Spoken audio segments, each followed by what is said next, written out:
no compromise. உங்க சைடுலயும் எங்க சைடுலயும். It's a GT promise. GT Holidays, South India's #1 travel brand. Delivering smiles all around the professional careers. Reach us to reach them. மக்கள் போற்றும் மகத்தான தளபதிக்கு மக்களால் கிடைத்த வெற்றி சின்னம் விசில் சின்னம். இது நம்ம சின்னம். இவன் YBM பாலாஜி, கொளத்தூர் தொகுதி, தமிழக வெற்றி கழகம். விஜய் உடைய பேச்சு தாக்கம் தரும் அப்படின்னு நினைக்கிறேன். நேற்று அந்த பேச்சுக்கு ஒரு வித்தியாசமான பேச்சான்னு நினைக்கிறேன். துவக்கத்திலே ரெண்டு செய்தியை சொல்லிட்டாலும் போதும்.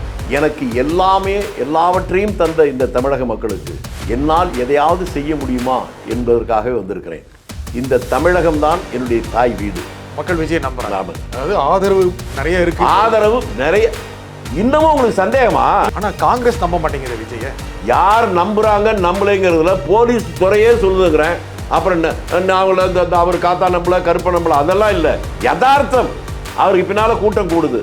அதனால தான் போலீஸே கண்ட்ரோல் பண்ண முடியாம தவிக்குது. ஆனா ரொம்ப கவனமா பேசுறீங்க நீங்க. காங்கிரஸ் உங்களை பேச வேண்டாம் சொல்லியிருக்காங்க இந்த கூட்டணி பத்தி எல்லாம். இப்படி கூட்டணி பொதுவெளியில பேச வேண்டாம். ஆனா என்ன சொல்றாங்கன்னா காங்கிரஸில் இருந்து சிலர் குழப்பத்தை ஏற்படுத்துகிறார்கள். நீ யாருங்க அந்த சிலர்னு சொல்லிடுறேன் யாருன்னே சொல்லிடுறேன். அது கூட்டணியில குழப்பத்தை ஏற்படுத்துறாங்க, வெளியில பேசுறாங்க. அதுல முக்கியமாக இருப்பவர் திருச்சி வேலுச்சாமி இப்படிலாம் பதிவு பண்றாங்க. யாருங்க பதிவு பண்றா? இல்ல பொது வெளியில வர யாருன்னு கேட்குறேன். காங்கிரஸ் கட்சியை காலி பண்ணணும்னு நினைக்கிறோம் அப்படி சொல்லிட்டு இருக்காங்க. இந்த மாதிரி பேசுறது திமுக காங்கிரஸ் அணியில விரிசலை ஏற்படுத்துற வேலை தானே. ஓஹோ, காங்கிரஸ் பலமா இருக்கணும்னா அது விரிசலை ஏற்படுத்துறதா? அப்ப காங்கிரஸ் ஒழிச்சிடணும்னு சொன்னாதான் கூட்டணி தர்மம். சீட் ஷேரிங் முடிஞ்சாதான் கூட்டணி அர்த்தம். கூட்டணி இல்லையா? தெளிவா சொல்றேன். இந்த 5000 என்பது தூண்டில்ல மாட்டிருக்கிற சின்ன புழு. ஒரே நாள்ல 6500 கோடி ரூபாய் போடுறேங்கிறீங்க. எப்படின்னு எனக்கு புரியலையே. இது எதற்காக? சரி, அதுக்கு என்ன அவர் முதலமைச்சர் சொன்னதான் புதுசா நான் சொல்லுங்க. அவர் என்ன உறுதியாக திமுக போனால் அந்த இடத்தில் விஜய் வருவதற்கான வாய்ப்பு தான் பிரகாசமா இருக்குன்னு நான் நம்புறேன். போனா தானே. வணக்கம் ஆகாய் நண்பர்களே. விஜய் பேச்சு தாக்கம் தருமா? தனித்து போட்டியிட தயாராகி விட்டாரா? இதை பற்றி பேசுவதற்காக காங்கிரஸ் கட்சியை சேர்ந்த திருச்சி வேலுச்சாமி இங்க வந்திருக்கார். வணக்கம் திருச்சி வேலுச்சாமி. வணக்கம். விஜய் உடைய பேச்சு தாக்கம் தரும் அப்படின்னு நினைக்கிறீங்களா? நேற்று அந்த பேச்சுக்கு ஒரு வித்தியாசமான பேச்சான்னு நினைக்கிறேன். அல்ல, துவக்கத்திலே ரெண்டு செய்தியை சொல்லிட்டாலும் போதும். அவரை பற்றி பல சந்தேகங்களை, விமர்சனங்களை அதுக்குள்ளே கொண்டு வந்துட்டார். என்ன சொல்கிறாரு? எனக்கு எல்லாவற்றையும் தந்த இந்த தமிழக மக்களுக்கு என்னால் எதையாவது செய்ய முடியுமா என்பதற்காகவே வந்திருக்கிறேன் சொல்லிட்டு, இந்த தமிழகம்தான் என்னுடைய தாய் வீடு. இந்த தமிழகத்தில் இருக்கிற 8 கோடி மக்களுமே என்னுடைய குடும்ப உறவுகள். இதை சொல்லிட்டு தான் இந்த கூட்டத்தில் ஆரம்பிக்கும். இது வந்து ஒரு புதிய அணுகுமுறை. எனக்குன்னு நான் எதுவும் வச்சுக்கல, நான் உங்களில் ஒருவன் அப்படிங்கிற மாதிரி ஆரம்பிச்சு பேசுறேன். அது அரசியல் தானே? ஆமாம், அரசியல் தான். இந்த அரசியலை மற்றவங்களும் சொல்லியிருக்காங்கன்னு ஒரு கேள்வி இருக்கு. நான் அதாவது என்னன்னா, எனக்கு நீங்கள் எல்லாமே பட்ட பேருக்கு சாதாரண ஆட்கள் பெரிய கோடீஸ்வரனாவெல்லாம் வந்திருக்காங்க. அவங்களாம் இதை சொல்லலையே. எனக்கு எல்லாவற்றையும் தந்தது நீங்கள் தான். அதனால் உங்களுக்கு எதையாவது என்னால் இதை செய்யணும்னு நினைக்கிறேன், அதுக்காக வந்திருக்கேன். அது அரசியல் ரீதியாக தொடர்பு கொள்வதற்கான முயற்சி அப்படிதானே? ஆமாம், நிச்சயமாக தான். இது அரசியலானா அரசியல் தான். அதன் வாயிலாக தானே செய்ய முடியும். அரசியலா இது பேசினா மக்கள் ரியாக்ட் பண்ணுவாங்க. ரியாக்ட் பண்ணுறது இருக்கா சார்? அது சொல்கிற நீங்கள் ஏற்றுக்கொள்ளாத உங்கள் விருப்பம்.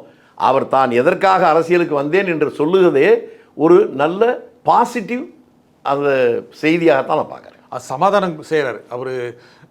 வீட்டு விட்டு வர்றதில்ல. சமாதானம் வீட்டை விட்டு வெளியே வருதுன்னா ரொம்ப பேர் இது எல்லாத்தையும் சொல்லுவீங்களா? நீங்கள் அவரை பார்த்து வீட்டை விட்டு வெளியே வரனா பத்திரிகைக்காரங்களே பார்க்க மாட்டார். இந்த நாட்டில் 10 வருஷத்துக்கு மேலே பிரைம் மினிஸ்டர் ஒருத்தர் இருக்கிறார். பத்திரிகை எங்கேயாவது சந்திச்சிருக்காரா? சாரி, இது நியாயம். அப்போ அவரை பிரைம் மினிஸ்டர் ஆயிடுவார்னு சொல்லிங்களோ? இல்லை, அப்படி இல்லை. அவர் பிரைம் மினிஸ்டர் ஆகிறதுக்கு முன்னாடி அதுக்கப்புறம் கூட பேட்டியெல்லாம் கொடுத்துருக்காரு. பேட்டி எங்கே கொடுத்தாரு? பிரஸ்ஸை எங்கேயா மீட் பண்ணியிருக்காரா? தனியாக கொடுத்து தனியாக சொல்கிறது வேற சார். பிரஸ்ஸை மீட் பண்ணுறது இவர். பிரஸ்ஸை மீட் பண்ணுறது தான் சொல்கிறீங்க. அதுக்காக அவரும் பண்ணுறதில்லை. அதனால் அந்த ரேஞ்சுக்கு இவர் இருக்கிறார். ஒருத்தர் தான் இருக்கார். இல்லை, நீங்கள் வந்து சொன்னீங்கன்னா அவர் வீட்டு விட்டு வெளியே வருதுங்கிறதுக்காக தமிழ்நாடே தன்னுடைய வீடு தான், 8 கோடி மக்கள் என்னுடைய வீட்டில் இருக்காங்க அப்படின்னு சொல்கிறாரு. இல்லைங்க, எல்லாரையும் உங்களில் ஒருவன் நான் அவர் சொன்ன அதே வார்த்தை. அது நீங்கள் திரும்பி எடுத்து போட்டு கேடுங்க. சரி, நீங்கள் 2 விஷயம் சொல்ல வந்தீங்க. ஒன்றில் நான் இடை மறிச்சேன், இன்னொன்று என்ன சொல்ல வந்தீங்க? நீங்கள் இடை மறிச்சேன்னா நானே மறந்துட்டேன். இல்லை, 2 விஷயம் முக்கியமாக கவனிக்கணும் முதல்ல பேச்சில். ஆமாங்க, அது சொன்னதில் இது மிக முக்கியமான விஷயம். திரும்பி நினைவு வரும்போது சொல்லிடுறேன். ஏன்னா நான் குறித்து வச்சுக்கிட்டு பேசுறது இல்லைங்கிறனால ஒரு குழப்பம். இந்த அணுகுமுறை வந்து ஒரு நல்ல அணுகுமுறை. என்னென்னா, எனக்கு எல்லாவற்றையும் தந்தது நீங்கள் தான். உங்களுக்கு நான் எதையாவது செய்ய வேண்டும் என்பதற்காக அரசியலுக்கு வந்திருக்கிறேன். நம்புவாங்களா மக்கள்? நம்புவாங்களா? 3 மாசம் கழிச்சு பாருங்க. சந்தேகமா இருக்கு உங்களுக்கு? யாருக்கு? உங்களுக்கு. எனக்கு சந்தேகம் இல்லை. உங்க சந்தேகத்தை தீர்த்துக்கிறேன் நான் சொன்னா நீங்க ஒத்துக்க மாட்டீங்கல்ல. அதனால மக்கள் என்ன செய்வாங்க? 3 மாசம் கழிச்சு பாருங்க. நீங்க சொல்லுங்க, நான் ஒத்துக்கிறேன்.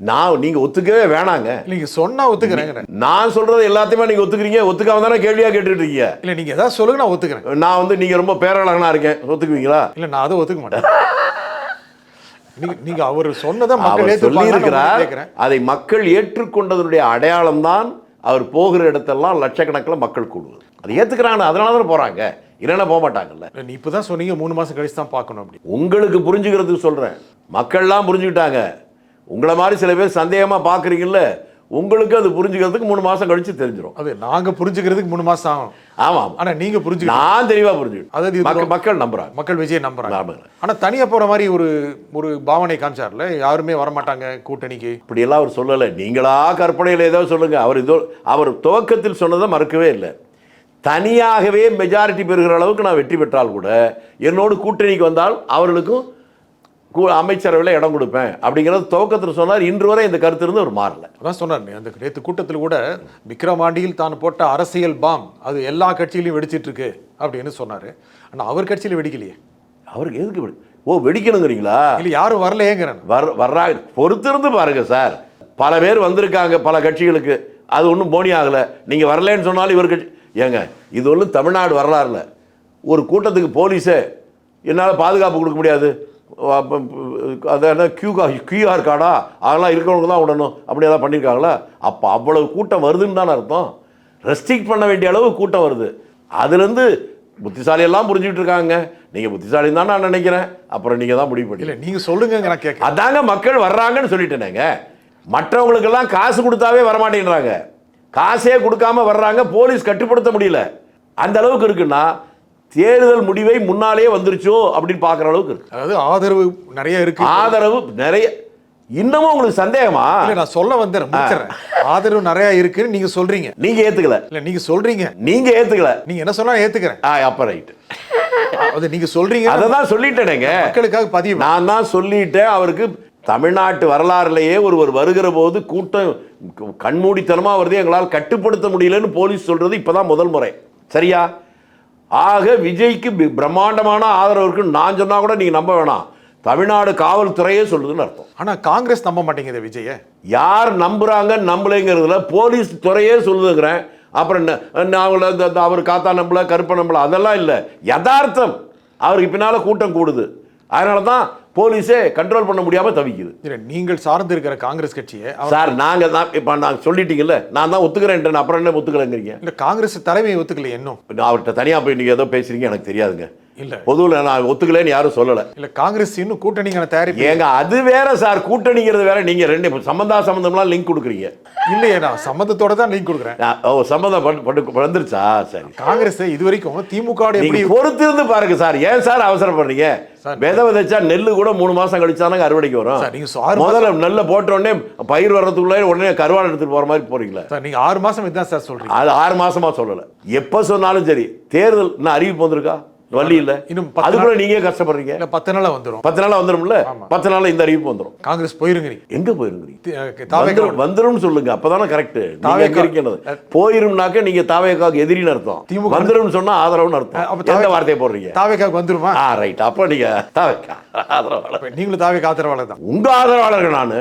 நீங்க பேசுறது பார்க்கும்போது அதாங்க உங்க ஆதரவாளர் சொல்லிட்டேனே. இல்ல நீங்க தாவேக்காவுக்கு வந்துரும் சொல்லுங்க, நான் சொல்ல வைக்கிறீங்களே. நான் சொல்றதெல்லாம் ஒத்துக்குவீங்களா? நீங்க உங்களுக்கு உடன்பாடு இருக்கு தானே ஒத்துக்கிறீங்க. கொஞ்சம் ஒத்துக்கிறேன். கொஞ்சம் தான். உடன்பாடு இருந்தால் மட்டும் ஒத்துக்கிட்டாதான் நீங்க நேர்மையாளர். உடன்பாடு இல்லாம ஒத்துக்கிட்டீங்கன்னா அது தப்பு. இல்ல உடன்பாடு இருக்கும் தான் ஒத்துக்கிறீங்க. தாவேக்கா போயிருமான்னு கேட்டா நீங்க திமுக காரரான்னு. அதாவதுங்க போயிருமான் நான் சொல்லவே இல்லைங்க. நீங்க தப்பா பேசுறீங்க. போயிருமான்னா நீங்க ஆதரிக்கலன்னு அர்த்தம். வந்துருமான்னா ஆதரிக்கணும்னு அர்த்தம். அதான் நான் சொன்னேன். சரி, போயிருமா வந்துருமா நீங்க எப்படி நினைக்கிறோம் அந்த மாதிரி. காங்கிரஸ் நீங்க தாவேக்காக ஆதரவு இல்லைன்னா போயிடும், ஆதரவுன்னா வந்துடும். தாவேக்கா வந்துருங்கிறீங்க. அப்ப நீங்க ஆதரவுன்னு அர்த்தம். நீ உங்ககிட்ட நான் கேட்கிறேன். அதான் சொல்லிட்டேனேங்க. இப்ப அப்ப நீங்க தாவேக்கா ஆதரவு தான். நீங்க தாவேக்கா ஆதரவுனா வந்துருன்னு சொன்ன உடனே ஆதரவுன்னு முடிவு பண்ணிட்டீங்க. நீங்க அந்த தாவேக்கா. நான் உங்க கூட. ஆனா ரொம்ப கவனமா பேசுறீங்க நீங்க. இப்ப காங்கிரஸ் உங்களை தான் பேச வேண்டாம்னு சொல்லியிருக்காங்கல்ல இந்த கூட்டணி பத்தி எல்லாம். இப்படி கூட்டணி பொதுவெளியில பேச வேண்டாம் அப்படின்றது முடிவை டெல்லி தலைமை தான் சொல்லும். அது ஒன்று பொறுத்திருந்தான் ஆகணும். அதில் மாற்றமே இல்லை. கருத்து எனக்கு சொல்லக்கூடாதுன்னா நான் மட்டும்தான் சொல்லக்கூடாதுன்னு இல்லை, மற்றவங்களும் யாருமே சொல்லாமல் இருந்தால் நானும் சொல்ல மாட்டேன். ஆனால் என்ன சொல்றாங்கன்னா காங்கிரஸில் இருந்து சிலர் குழப்பத்தை ஏற்படுத்துகிறார்கள். நீ யாருங்க அந்த சிலர்னு சொல்லிடுறேன் யாருன்னே சொல்லிடுறேன். அது கூட்டணியில் குழப்பத்தை ஏற்படுத்துறாங்க, வெளியில பேசுறாங்க. அதுல முக்கியமாக இருப்பவர் திருச்சி வேலுச்சாமி இப்படிலாம் பதிவு பண்றாங்க. யாருங்க பதிவு பண்றா? இல்ல பொது வெளியில வரும். அதான் யாருன்னு கேட்குறேன். கருத்துக்கள் வெளியே வருது. அந்த கருத்து தான் அப்படி சொல்றவங்க தான் அந்த குழப்பத்தை உருவாக்க திட்டமிட்டு. ஏங்க காங்கிரஸ் கட்சி பலமா இருக்குன்னு சொன்னா கட்சிக்கு குழப்பமா? காங்கிரஸ் கட்சிக்கார 4 பேர் மந்திரியா வரணும்னா ஆதரவா எதிர்ப்பா? காங்கிரஸ் கட்சியை காலி பண்ணணும்னு நினைக்கிறவங்க தான் இப்படி சொல்லிட்டு இருக்காங்க. நான் காங்கிரஸ் கட்சியை வளர்க்கணும்னு நினைக்கிறேன், அது பலமாகணும்னு நினைக்கிறேன், இழந்த சக்தியை மீண்டும் பெறணும்னு நினைக்கிறேன்.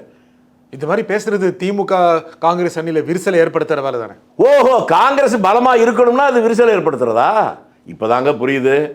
அப்ப காங்கிரஸ் ஒழிச்சிடணும்னு சொன்னாதான் கூட்டணி தர்மம். இல்ல கூட்டணியில் இருக்கீங்க கிட்டத்தட்ட 10 வருஷமா. வார்த்தை ஜாக்கிரதையா பேசுங்க. கூட்டணி இருக்கிறா அப்புறம் எதுக்கு பேச்சுவார்த்தை இனிமேல் ஆரம்பிக்க போக சொல்றீங்க?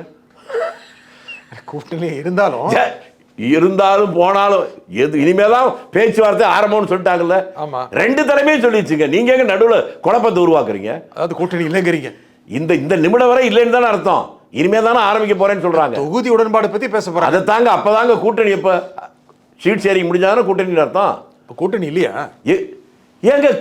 ஏங்க இந்த ஆட்சியில நல்லது நடந்தா திராவிட மாடல்ங்கிறீங்க, காங்கிரஸ் மாடல் சொன்னீங்களா? சொல்லுங்க. இல்லையே. இல்ல அவங்க சொல்லல. நீங்க என்ன சொல்றீங்க? காங்கிரஸ் மாடல் சொல்றீங்களா? இல்ல அது திராவிட கட்சியுடைய அப்ப ஆட்சி அவங்களுதான்னா அதுல நல்லது கிட்டது அவங்கனாக்க நாங்க எப்படி ஒரு பங்கு இருக்க முடியும்? சரி, நீங்க நாங்களும் பங்கு இருந்தாதான் அது கூட்டணின்னு அர்த்தம். பங்கு வேண்டாங்கிறாங்களே யாரு? திமுக. பங்கு வேணாம்னா கூட்டணியில் அது ஒரு வியாபாரம், ஒப்பந்தம், தேர்தல் ஏற்பாடு, அதோட நிற்போது. மக்கள் கூட்டணி ஆட்சி ஏற்றுக்கொள்ள மாட்டார்கள் ஸ்டாலின் நடிக்கிறார். ஐயோ, மக்கள் ஏற்கனவே ஏத்துக்கிட்டாங்கன்னு தெரியலன்னா நான் என்னங்க பண்ணுவேன்? எப்போ ஏத்துக்கிட்டாங்க? 1952 இந்தியாவிலேயே முத தமிழ்நாட்டில் தாங்க கூட்டணி ஆட்சி. இனிமேல் இல்லையே. அதுக்கப்புறம் இல்லையே. அதுக்கப்புறம் இல்லைன்றது அது இதோ ஏத்துக்க மாட்டாங்கன்னு சொல்றீங்க பாருங்க. இப்படி சொன்னதுக்கு அப்புறம் இனிமே அவர் மக்கள் ஏத்துக்க மாட்டாங்க. முதலமைச்சர் சொல்றீங்க. நான் யாருங்க? நீங்க ஸ்டாலின் சொன்னீங்களே, முதலமைச்சர் தானே சொன்னீங்க? ஆமா, நானும் அதே தான் சொல்றேன். ஒரு கூட்டணியில் இருந்துகிட்டு திரும்பி கூட்டணி இனிமே தான் பேச போறாங்க. நீங்க இருந்துகிட்டு குழப்பத்தை உருவாக்குறீங்க. நீங்க குழப்பத்தை உருவாக்குறதா வெளியே கடுமையான பதிவுகள் இருக்கு. நீ பதிவு அப்படி பதிவு போடுறவெல்லாம் குழப்பவாதி. நீங்க இல்ல, நான் இல்லை. நான் தெளிவா இருக்கேன். முதல்ல நான் எனது காங்கிரஸ், அதுக்கப்புறம் தான் மற்றது நினைக்கிறேன். நீங்க மற்றவங்களுக்காக காங்கிரஸ் வீணா போகணும்னு நினைக்கிறவன் அவன் எப்படி காங்கிரஸ்காரனா இருப்பான்? திரு விஜயுடைய கூட்டம் நடக்கின்ற அதே நாள் நேற்று காலை திரு ஸ்டாலின் அறிக்கை விடுறாரு. 3 மாதங்களுக்கான மகளிர் உரிமை தொகை 3000 ரூபாய், 2000 போனஸு, மொத்தம் 5000 ரூபாய். காலையிலேயே கிட்டத்தட்ட 1.25 கோடி மகளிருடைய கணக்கில் வரவு வைக்கப்பட்டது. இது இன்றைக்கு ஊடகங்களில் செய்தித்தாள்களில் முதல் பக்க செய்தி. விஜயோடது ஒரு அந்த பக்கமோ அடுத்த பக்கமோ சிறிய செய்தியாக இருக்குது. ஆகையில் விஜயோட கூட்டம் மிகப்பெரிய கூட்டம். சில பத்திரிகையாளர்கள் இவர் மிகச்சிறந்த ஒரு எதிர்க்கட்சி தலைவராக உருவெடுத்து வருகிறார்னு சொன்னாலும் கூட என்ன திமுக அரசு என்ன செய்ததோ அதுதான் இந்த மக்கள் மனதில் பெரிதாக இருக்கிறது. விஜய் பேச்சு எடுபடுமா? தெளிவாக சொல்கிறேன். இந்த 5000 என்பது தூண்டில்ல மாட்டியிருக்கிற சின்ன புழு. அதுக்கு ஆசைப்பட்டு போய் மாட்டுச்சுன்னா மீன் அதனுடைய கதி என்ன ஆகுமோ அதுதான். நான் உங்களை திரும்பி கேட்குறேங்க, இதே வேலையை தானே பீகாரில் செஞ்சாங்க அவங்க? நிதிஷ் செஞ்சாரா? ஆமாம். அப்போ காங்கிரஸ் என்ன சொல்லுச்சு? கம்யூனிஸ்ட் என்ன சொல்லுச்சு? அதையே இப்போவும் நான் சொல்கிறேன். ஏங்க அரசாங்கத்தில் வேலை பார்த்து 60 வருஷம் முடிஞ்சோடனே ரிட்டையர்ட் ஆனால் பிஎஃப் கொடுக்கறதுக்கு எங்கிட்ட பணம் இல்லைங்கிறீங்க. துப்புரவு தொழிலாளர்கள் கெஞ்சினாக்க கஜானா காலிங்கிறீங்க. ஒரே நாளில் 6500 கோடி ரூபா போடுறேங்கிறீங்க. எப்படின்னு எனக்கு புரியலையே. இது எதற்காக? சரி, அதுக்கு என்ன அவர் முதலமைச்சர் சொன்னதான் புதுசாக நான் சொல்லுங்க. அவர் என்ன சொல்லியிருக்காரு? கோடை காலம் வருகிறது அல்லவா, உங்களுக்கு உதவியாக இருக்கட்டும். கோடை காலம் இப்போ தான் வருதா? போன வருஷம் இல்லையா? அதுக்கு முதல் வருஷம் இல்லையா? சொல்லுங்க சார், என்ன பேச மாட்டீங்க? ஏன் பேசலைன்னா நீங்க எதிர்க்கட்சி தலைவர் எடப்பாடி பழனிசாமி மாதிரியே பேசுறீங்க. அதான் ஐயா, எடப்பாடி பழனிசாமி எங்க அவர் எனக்கு ரொம்ப ஜூனியருங்க. நீங்க அது இந்த மாதிரி ஒப்பிட்டே சொல்லாதீங்க. நான் சொல்வது சரின்னா கருத்துக்களை நான் என்ன சொல்றேன், நான் சொல்வது சரின்னா சரின்னு சொல்லுங்க, தப்புன்னா தப்புன்னு சொல்லுங்க. அப்புறம் பாரு ரோட்டில் போகிறேன் காத்தான் சொன்னா கருப்பான் சொன்னா அது மாதிரி நீங்கள் சொல்லுவீங்க. இல்லை, நீங்கள் அது கூடாது. இந்த ஒப்பீடு சொல்வது தவறு செய்யவே இல்லைண்ணா. நான் ஒப்பீடே செய்யல. அதைத்தான் நான் சொல்லுகிறேன். நீங்கள் சொன்னது தவறு என்று தெளிவா சொல்றேன். நீங்கள் இனி ஒரு முறை அப்படி சொல்லாதீங்க. நீங்கள் அதே போன்ற கருத்தை எதிரொலிக்கிறீர்கள் சொல்ல.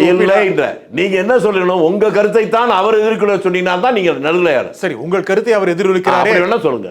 ஏன் 2 பேரும் ஒரே கருத்தை எதிரொலிக்கிறீர்கள்? பல பேர் எதிர்க்கிறாங்க, அதை புரிஞ்சுங்க. ஏன் அது ராகுல் காந்தி எதிர்த்தாரு, பீகாருக்கு எதிர்த்து இல்லையா? தமிழ்நாடு சொல்லலையே. அது இனிமே ஏங்க லட்டு இனிக்குது, ஜாங்கிரி இனிக்குமா இனிக்காதா? அது வேற இது வேற சொல்லுவீங்களா சார்? பீகார்ல இதே காரியத்துக்கு தாங்க தப்புன்னு சொல்லுச்சு காங்கிரஸ். அதே காரியத்தை இவங்க சொன்னா நியாயம் சொன்னா காங்கிரஸை பற்றி நீங்க ஏதோ தப்பா ஏதோ பிரச்சாரம் பண்றீங்க. இல்லையா? நாங்க என்ன நேரத்துக்கு ஒரு பேச்சு பேசுறோங்களா? இல்ல, நாங்க எப்போ ஒரே மாதிரி தான் பேசுவோம். சரி, விஜயோட பேச்சு முன்னால் இது எடுபடவில்லை. இன்று பத்திரிகை ஊடகங்களில் அது ஊடகங்களை எடுபடுதா இல்லையா? மக்கள்கிட்ட போய் கேளுங்க, தெருவில் கேளுங்க, சொல்லுவாங்க. சந்தோஷமா இருக்காங்க 5000 வாங்கிட்டு. அப்படியா? நீங்க சரி, ரைட்டுங்க. உங்க பாதிக்கு வருவோம். ஏன்னா 1,30,00,000 பேர் கொடுத்துருக்காங்களா? 30 லட்சத்துக்கு கொடுத்துருக்காங்க. மொத்த தமிழ்நாட்டில் பெண்கள் எவ்வளவு பேருங்க? அது கிட்டத்தட்ட ஒரு 4 கோடி பேர். 4 கோடி பேர். 4 கோடியில் 1,30,00,000 கழிச்சா எவ்வளோங்க? 3 கோடி பேர் இருக்காங்க வச்சுக்கோங்க. இல்லை 2 கணக்கு தெரியாத வீட்டில் நித்தமும் சண்டைன்னா ஏங்க 4 கோடியில் 1,30,00,000 கழிச்சா 3 கோடியா? என்னங்க சொல்றீங்க? குத்து மதிப்பா சொல்றேன். குத்து மதிப்பு இதுதான் சிக்கலே. சரி, கணக்கை சரியா பார்த்துட்டா பிரச்சனை இல்லை. சரி, நீங்க என்ன சொல்ல வரீங்க? நான் என்ன சொல்ல வர்றேன்னா, மகிழ்ச்சி நீங்க சொல்ற மாதிரியே கணக்கில் வச்சுக்குவோம். வாங்கினவங்க எல்லாம் மகிழ்ச்சி அடைஞ்சிட்டாங்க. வாங்காதவங்க கோவப்படுவாங்களா இல்லையா? சரி, கோவப்பட்டு என்ன பண்ண போறாங்க? ஓட்டு போட மாட்டாங்க. நீங்க திமுக எதிர் பிரச்சாரம் பண்றீங்க.